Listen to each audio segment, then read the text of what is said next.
சற்று முன்பு கிடைக்கப்பெற்ற ஒரு அதிமுக்கியமான மற்றும் பரபரப்பான தகவல் ஒன்று மக்களே. காணொலியை முழுமைக்கும் பாருங்க. அதாவது திமுக செய்த திட்டமிட்ட சதி, கரூரில் நடந்த துயரத்திற்கு திமுக தான் காரணம், வெளியான முக்கிய உண்மைகள், இதை பற்றி தான் இந்த காணொலியை பார்க்க போகிறோம். தயவு செய்து காணொலியை யாரும் ஸ்கிப் பண்ணிடாதீங்க. காணொலிக்குள் போவதற்கு முன்பு இது போல அரசியல் சார்ந்த உண்மை நிலவரங்களை நீங்கள் உடனுக்குடனே தெரிஞ்சுக்கணும்னு நினச்சிங்கன்னா நம்ம சேனலை மறக்காம சப்ஸ்கிரைப் பண்ணிட்டு பக்கத்தில் இருக்கக்கூடிய பெல் பட்டனை ஆல்ல செட் பண்ணி வச்சுக்கோங்க. இப்போ வாங்க வீடியோக்குள்ளே போயிடலாம். அதாவது கரூரில் நடந்த விவகாரத்திற்கு யார் காரணம் அப்படின்னு சொல்லிட்டு இன்னும் சிபிஐசி மூலயமாக கண்டறியப்படவில்லை. ஆனால் மக்களிடையே பார்த்தீங்கன்னா ஒரு சில குற்றச்சாட்டுகள் எழுந்திருக்கிறது. இது யார் பக்கம் திரும்பி இருக்கிறது அப்படின்றத பற்றி தான் பார்க்க போகிறோம். அதாவது டிவிகே, அதாவது பார்த்தீங்கன்னா விஜயோடைய தமிழக வெற்றி கழகத்தை பொறுத்தவரை பார்த்தீங்கன்னா தமிழகத்தில் உள்ள அனைத்து விதமான மாவட்டங்களிலும் பார்த்தீங்கன்னா பிரச்சாரத்தை மேற்கொண்டு வருகிறார். அது இவங்க எல்லாருக்குமே தெரியும்.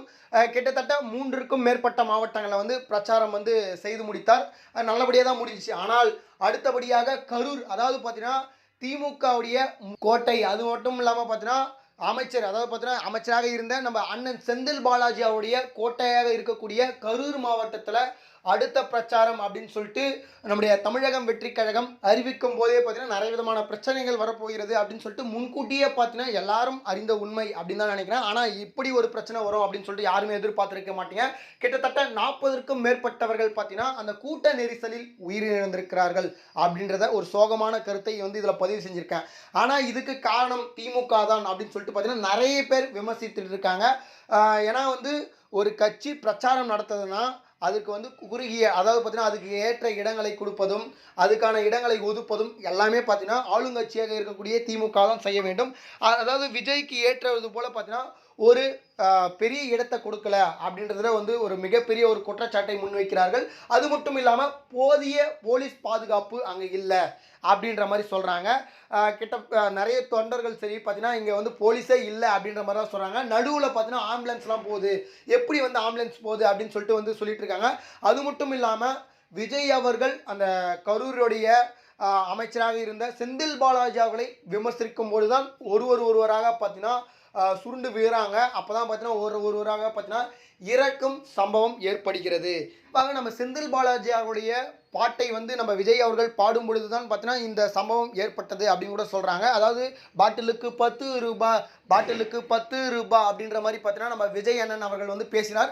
அப்போ தான் பார்த்தீங்கன்னா இந்த சம்பவம் நேர்கிறது. அது மட்டும் இல்லாமல் பார்த்தீங்கன்னா உள்ள நிறைய விதமான பிளேடுகளை பயன்படுத்தியதாக பார்த்தீங்கன்னா சில தொண்டர்கள் செய்தியாளர்கள் சந்திப்புக்கு முன் பார்த்தீங்கன்னா சொல்லியிருக்காங்க. அது மட்டும் இல்லாமல் பார்த்தீங்கன்னா மின்தடையெல்லாம் ஏற்பட்டது அப்படின்னு சொல்லியிருக்காங்க.